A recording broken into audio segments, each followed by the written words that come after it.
सभी प्यारे शिक्षक साथियों को प्यार भरा नमस्कार। मैं आपका शिक्षक साथी राधेश्याम जटिया आपके अपने YouTube channel Bhairav tech Bhadesar पर आपका हार्दिक स्वागत करता हूं। शिक्षक साथियों, पिछले बहुत लंबे टाइम से हम प्रखर राजस्थान अभियान MSRA 2 के तहत, मुख्यमंत्री शिक्षित राजस्थान अभियान के तहत हम प्रखर की कार्य योजनाएं बना रहे हैं और अभी कुछ टाइम पहले हमने निपुण की योजनाएं भी बनाना प्रारंभ किया। लगातार आपको वीडियोस मिले, लगातार आपको पीडीएफ्स मिली। अब उन्हीं जो 7-8 सप्ताह आपके कंप्लीट होंगे उन पर बेस्ट एक आकलन होने वाला है जिसको बोल रहे हैं दक्षता आधारित, प्रथम दक्षता आधारित आकलन, फर्स्ट CBA जिसको अपन कह रहे हैं। उसके संबंध में कौन कौन सी बातें हमें ध्यान में रखनी है, कौन सी गलतियां नहीं करनी है, क्या सावधानियां रखनी है, वो अपन बात करने वाले हैं। पिछला जो ORF हुआ था, ओरल रीडिंग फ्लुएंसी का, आपके एप्लीकेशन के माध्यम से बच्चों को पढ़वाया गया था, उसके रिजल्ट आए थे। उसमें बहुत सारे शिक्षक साथियों के साथ ये हुआ कि उनका जो है ORF नहीं हो पाया। उसके बाद उनको बहुत सारी दिक्कतों का सामना करना पड़ा। समूहीकरण में दिक्कत आई, परिणाम घोषित करने में दिक्कत आई, PTM के अंदर चीजें बताने में दिक्कत आई। तो साथियों, सबसे पहला काम, all of first of the all, आपका पहला काम रहेगा 15/11/2025। यह आपकी लास्ट डेट है। किसके लिए? ये सर सब्जेक्ट टीचर मैपिंग के लिए, STM के लिए आपकी फाइनल डेट ये है। तो सब्जेक्ट टीचर मैपिंग आप जरूर कर दें। अगर आपने नहीं कर रखी है तो फॉर रेमिडिएशन वाले ऑप्शन में जाकर के कैसे करेंगे आप? सबसे पहले करेंगे स्कूल लॉगिन। स्कूल लॉगिन के अंदर आपको एक टैब मिलेगा परिणाम, है ना? और परिणाम टैब के अंदर जब आप क्लिक करेंगे तो आपको ऑप्शन मिलेगा परीक्षा परिणाम प्रविष्टियां। और परीक्षा परिणाम प्रविष्टियों में ऑप्शन आएगा विषय अध्यापक मैपिंग। और विषय अध्यापक मैपिंग में दो ऑप्शन खुलेंगे। पहला खुलेगा फॉर रेमिडिएशन, दूसरा खुलेगा फॉर ऑल क्लासेस। क्या खुलेगा सर? For all classes.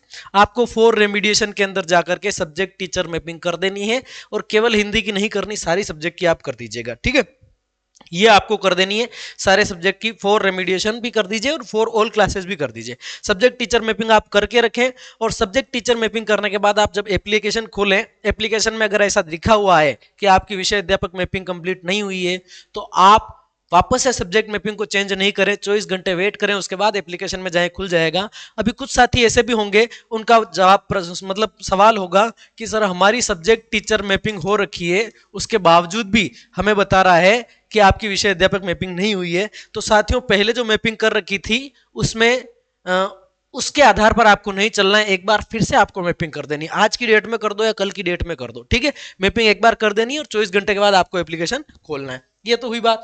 अब आपका CBA में आपको क्या ध्यान रखना है? इसमें बहुत सारी बातें हैं, मैं सभी पर आपका वक्त खराब नहीं करूंगा। आप सबसे पहले तो यहाँ पर टाइम टेबल देख लीजिए, यहाँ पर जो समय सारणी है वो देख लीजिए। आपका कब से कब तक होना है सर CBA फर्स्ट? 27, 28, 29 नवंबर को, 27, 28, 29 नवंबर को। वार मिलेगा आपका थर्सडे, फ्राइडे एंड सैटरडे।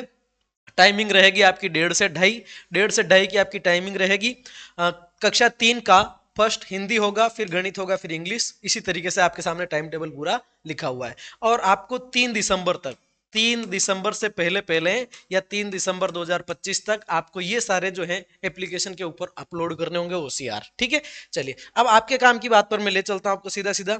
ये क्या नियम नियमावली है, अगर आप में से कोई पढ़ना चाहे तो इनको पढ़ लीजिएगा। जो नवगठित जिले हैं वो यहाँ से पढ़ लीजिएगा। इनके बारे में जो भी जानकारी आप लेना चाहें, यहाँ से आपको जो भी जानकारी आप चाहें वो देख लीजिएगा। अब यहाँ से अपने काम की जानकारी यहाँ से शुरू होती है। ठीक है, चलिए।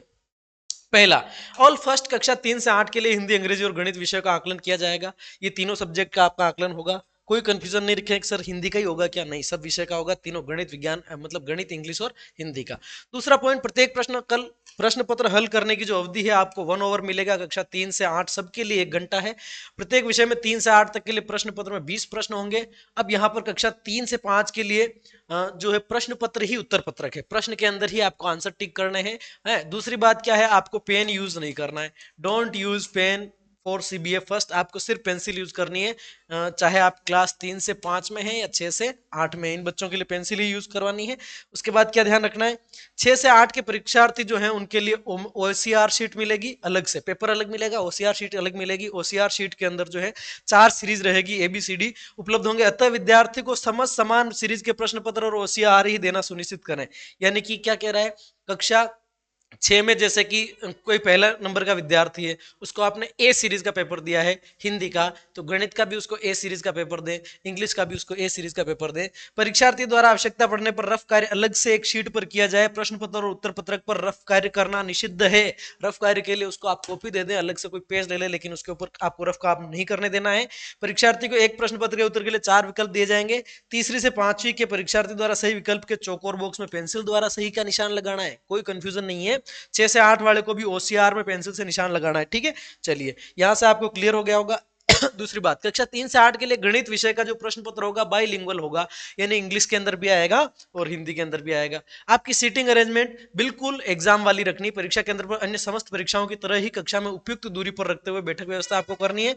बैठक व्यवस्था करते समय केंद्राधीक्षक के ध्यान रखे कि एक कक्षा कक्ष में केवल एक ही कक्षा के परीक्षार्थियों को बैठने के स्थान पर 2 या अधिक कक्षाओं के परीक्षार्थियों को पंक्तिवार मिला करके बैठाया जाए। तीसरी की लाइन, फिर चौथी की लाइन, फिर 5वीं की लाइन, मतलब ज्यादा क्लासेस मिक्स करनी है, सिंगल क्लास के बच्चों को अंदर नहीं बिठाना है। संस्था प्रदान परीक्षा अवधि के दौरान शिक्षकों की भूमिका, बैठक व्यवस्था, प्रश्न पत्रों के प्रति विद्यार्थियों की प्रतिक्रिया पर ध्यान देकर परीक्षा की सूचिता और विश्वसनीयता बनाए रखें। यहाँ पर ये सबसे इंपॉर्टेंट बात है। बहुत बार होता है टीचर्स, हाँ बेटा पहले में ये लगा लो, इस वाले क्वेश्चन में बी, इसमें सी लगा लो, और फिर बाद में दिक्कत आती है। Everything is being monitored by the higher authorities, यानी कि सारी की सारी चीजों जो है वो मॉनिटर हो रही है, तो आप बच्चों को स्वतंत्र रूप से करने दें। कमजोर है तो कमजोर है, मजबूत है तो मजबूत है। अब है बच्चा कमजोर, उसको मजबूत दिखाने से कोई आशय नहीं है, कोई फालतू के प्रलाप करने की हमें आवश्यकता नहीं है। जो शिक्षक होंगे उनका काम क्या रहेगा, परीक्षा केंद्र पर कक्षा कक्ष में बैठक व्यवस्था के अनुरूप परीक्षार्थियों को बैठाना रहेगा।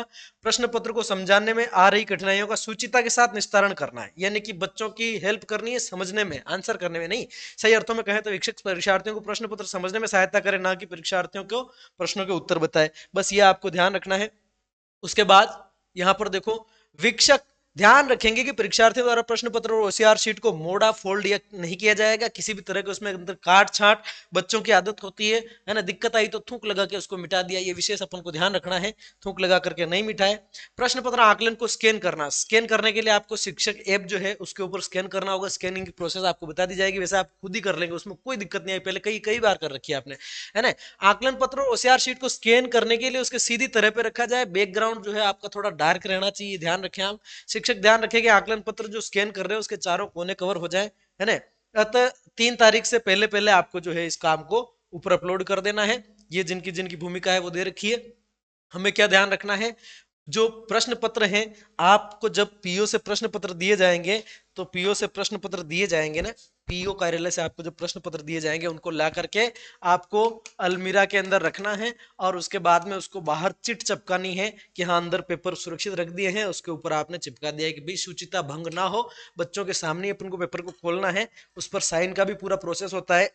2 टीचर्स के साइन होंगे जो स्कूल के अंदर उपलब्ध है, और डेट डलेगी उनके ऊपर, फिर उनको काट करके बच्चों को बांटना है। और उसके बाद जो आपके पास बच जाए उनको सुरक्षित रखना है, जो आपके पास बच जाए उनको सुरक्षित रखना है, ये आपको सावधानी रखनी है। यानी कि पहला काम क्या हुआ, एग्जाम पूरे एग्जाम के मैनर में कवर किया जाए, जैसे बोर्ड एग्जाम होता है उस मेथड के साथ में एग्जाम को कवर किया जाए।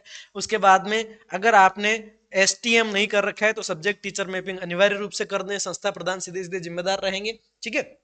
और बाकी डिटेल्स मैं आपको बता ही चुका हूं।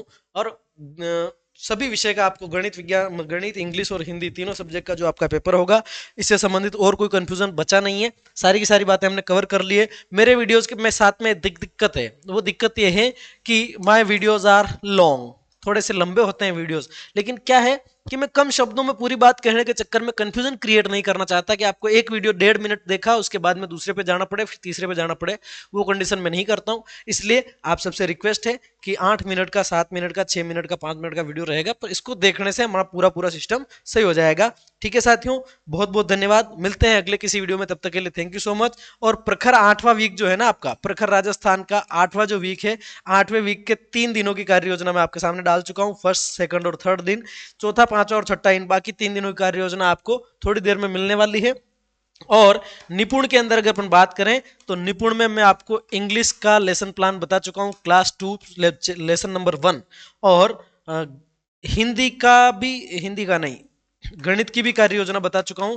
गणित के अंदर भी निपुण की कार्य योजना बता चुका हूं, शायद क्लास 2 या 1 के लिए बताई थी मैंने, और हिंदी की नहीं बता पाया अभी तक, क्योंकि स्पेशल इंटेंसिव रिवीजन के चलते कुछ बिजी हैं, कुछ बिजीनेस है, बहुत ज्यादा व्यस्तता के कारण आपके जवाब भी नहीं दे पाते हैं बहुत बार, माफ करिएगा उसके लिए। मैं आपका अपना हूं, आप विश्वास रखिए, आपको यहाँ से कोई भी भ्रमित करने वाली जानकारी नहीं दी जाएगी।